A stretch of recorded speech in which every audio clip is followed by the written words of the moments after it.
It's a stout race, and they came out to play for this Grade 2 affair. As we take a look at all the runners. Hit Show, of course, Rattle and Roll, Banishing off that score, Charlestown. It's a good bunch. It certainly is. We're still waiting a rider announcement on Mystic Dan, the unfortunate circumstance to Brian Hernandez. If you've not been following along, he was involved in a spill, a serious spill this past weekend, underwent surgery to repair broken ribs yesterday.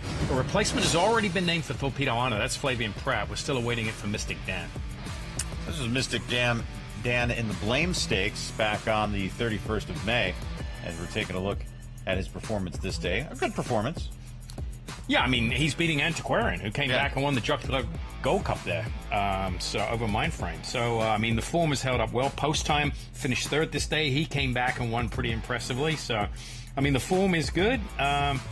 You know, he lost his way a little bit at the beginning of 2020, end of 24 into 25, but he's certainly regained his form lately. So Mystic Dan, the Kentucky Derby winners with later graded group wins since 2003. So Mystic Dan won the Blame. Mandaloon won the Louisiana. California Chrome, he won so many we can't put him on the graphic. Animal Kingdom, of course, winning the Dubai World Cup. Giacomo winning the San Diego. And funny side, he stayed on the race until he was 6. Right. So, that's what's coming up out at Churchill Downs this weekend. A great weekend of racing both in Southern California, in Louisville. Anthony and Joe joining us. By the way, Anthony, you and I are matching. We've got the button-down horn legend on. And then the golf bros here, Simon and Joe, look like they're about to tee off on the back nine. Joe doesn't have this shirt. That's the only reason he's not rocking it today. We got to try to get him one.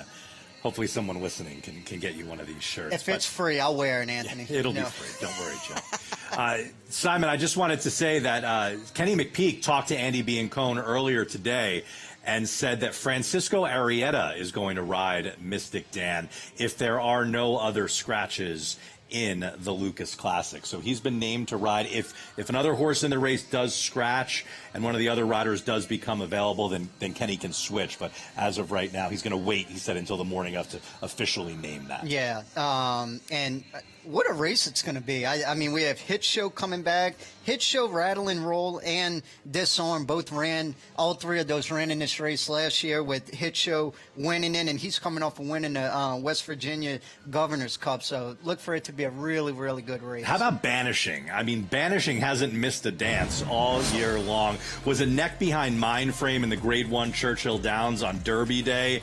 How about last time out in the Charlestown Classic, getting his Grade 2 win, pulling away with Tyler Gaffalione on board, and Tyler will be back on board this weekend.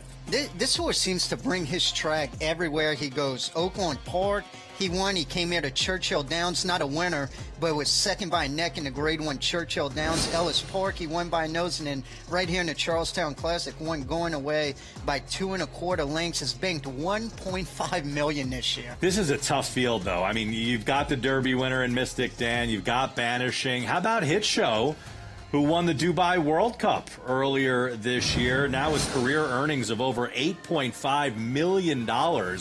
This was the West Virginia Governor's Stake, where Hit Show just able to gut out a win. Yeah, he grinds this out. You can see they kind of come together, him and Not This Boy at the top of the lane there. And you can see Flo's really getting after him here. And the inside horse is really trying to battle back. Each one of these horses trying to get their head down first at the wire, but he just gets the head bob in the end with Laurent. And one thing about it, that was a mile and a 16. They're going to be going a mile and an 8. Saturday at Churchill. He's 4 for 10 at this distance and 6 for 2 at Churchill. Then there's Disarm, who comes out of the Jockey Club Gold Cup, where he was off slow and got into some trouble early. But before that, ran in the Grade 1 Whitney at Saratoga and outran his odds at 46-1. To finish third. Yeah, ran a nice third this day, and you could see him there with Joel Rosario. He's grinding away, trying to get him. He's a horse too. I think he's better with pace in front of him. I think he's going to get some with Willie D's drawing inside, and then Prince of Power in there, and who knows if Vanishing is up there too. So, and one thing about him too, he loves a route of ground, especially this mile and an 8. 5 of the 7 horses in this race are millionaires, and these are the notable career earnings of these horses in the Lukas Classic. How about Hit Show, $8.5 million. Rattle and Roll has earned $3.4 million. Then the Derby winner, Mystic Dan, $4.5 million. Banishing, $1.8 million. So, yeah, some horses who have certainly earned some big-time paychecks throughout their career. When you get into the games, you just hope and pray that you get one of these kinds of horses. Well, I mean, how about Banishing? They paid $80,000 for him. He's made almost $1.9 million. That's a lottery ticket. The Grade 2 Lukas Classic going to go off as race number 10 this Saturday at 5:29 Eastern, 2:29 Pacific. You will see it live here on FanDuel TV.